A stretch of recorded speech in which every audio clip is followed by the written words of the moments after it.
The Nairobi Central Business District swung between a ghost town and a racing field as a section of protesters dodged police lines and entered the deserted streets.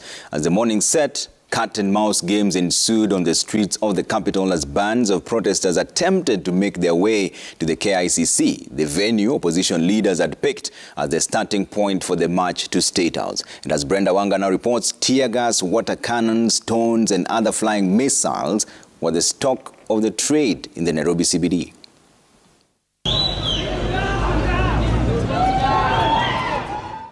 From early morning, the signs were clear that this was not going to be business as usual in the capital Central Business District. Heavy security presence along key buildings, particularly the KICC grounds, and with good reason. The historical grounds was the venue of the start of the demonstrations called by the opposition to protest against a number of issues, including the high cost of living. The demonstrators started gathering in small numbers as early as 8 a.m., making their voices heard. The security agencies deployed, indicating that they were equally up to the task from the very start. Their brief to keep the protesters from accessing the CBD and the venue of their demonstration. But with each passing hour, the demonstrators' numbers grew, and so did their intent. 2 hours into the protests, the streets of Nairobi were soon engulfed in clouds of tear gas smoke, choking the business life out of the streets and keeping those not involved in the demonstrations out of the streets as well. But the same tear gas only seemed to embolden the protesters, who gave as good as they got, often taunting the officers for more of the tear gas. In the midst of the confrontations, destruction of property soon followed.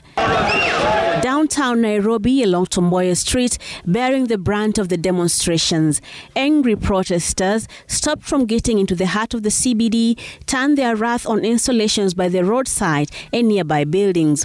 Pretty soon, it was a no-go zone, with roads barricaded, fire burning, perhaps an indicator of the rising political temperatures that have been bubbling under in a country that the opposition says is burdened by an increasingly high cost of living and the attendant challenges that come with it. On any other Monday, the streets of Nairobi will be bustling with activity as the residents of this city went about their normal businesses. But not today.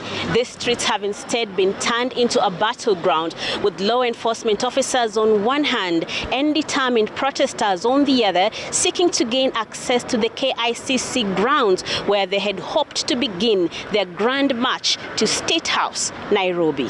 The protesters did not achieve their target today in the protest that took the better part of the day, and by evening, the streets of Nairobi had an eerie calm as cautious city dwellers retreated to their homes to nurse the losses inflicted by the street mass action. The opposition has said these protests will happen every Monday until the government listens to their grievances and offers acceptable solutions.